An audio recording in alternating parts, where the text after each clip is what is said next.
Little story. That song's dedicated to Bert Jansch, who we lost recently. Genius folk guitarist and singer behind Pentangle.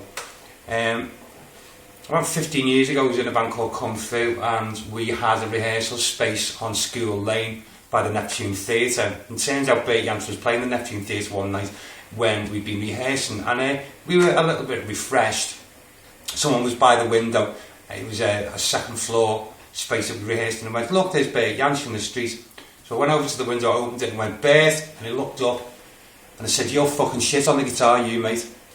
And and closed the window and just had a little sly look, and he was doubled up laughing in the street. So not only is he a genius, but he has a fabulous sense of humour. God bless you, Bert.